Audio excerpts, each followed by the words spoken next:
Ibinalik ni Jalen Brunson at ng Knicks mga kabasketball, ang prangkisa sa NBA Finals, sa unang pagkakataon sa loob ng halos 3 dekada. Patungo na sa NBA Finals ang New York Knicks. Ang mga fans ng Knicks, ay naghintay ng mahaba ng 27 years, to hear those words, ngunit ibinalik ni Jalen Brunson, Karl Anthony Towns, ang final sa Madison Square Garden pagkatapos ng isang historic playoff run.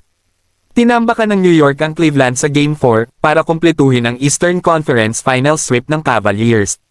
Ito ay isang balanced effort ng Knicks na walang kahit isang player na umabot ng 20 puntos sa laro. Ngunit 5 players na nagtala ng 15 puntos o more combined with 58 points mula sa bench na made for a complete blowout to clinch an NBA Finals berth on the road.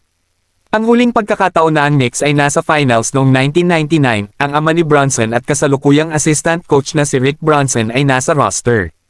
Ngayon, pinangunahan ni Jalen Brunson ang storied franchise back to the promised land sa kanyang ika-4 na season since he jumped from Dallas patungong New York.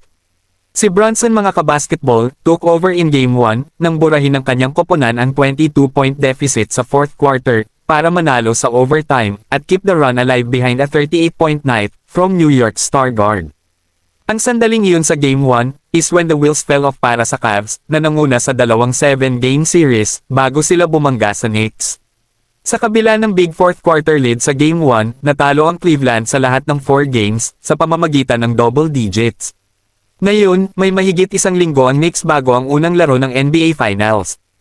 Ang long layoff didn't hurt New York after the second round, ngunit isang giant Western Conference ang naghihintay sa unahan. Kasama ang Knicks sa NBA Finals sa unang pagkakataon sa halos 3 dekada. Pagkatapos ng early 2-1 deficit sa Hawks sa unang round, nagpasya ang Knicks na hindi na sila matatalo sa natitirang bahagi ng laro. Sa round 1, tinalo ng Knicks ang Hawks sa pamamagitan ng wapong 51 points sa Game 6 upang ma-eliminate ang Atlanta. Pagkatapos ay na-sweep ng New York ang 7th-seeded Philadelphia at nanalo ng 30 to close out Philadelphia sa road. Pagkatapos noong Martes, nakuha ng Knicks ang kanilang ikalawang sunod na sweep sa pamamagitan ng 37 points na panalo laban sa Cavaliers. Iyon ay 118 combined points ang Knicks sa mga closeout game.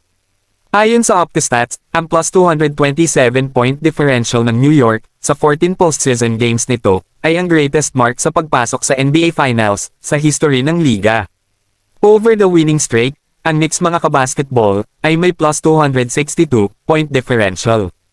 Ang susunod na best team in any 11-game stretch, regular season, o playoff, ay ang 2024 Celtics na plus 243 sa 11 laro noong Pebrero hanggang March 2024. Kung hindi iyon sapat, ang Knicks ang unang koponan na may 3 series clinching na panalo ng 20 points o higit pa ayon sa ESPN. The thing is, gayunpaman, ang Knicks ay nanalo sa bawat laro by 30 o higit pa. Isang tunay na historic run mga kabasketball that makes New York the Eastern Conference representative sa NBA Finals.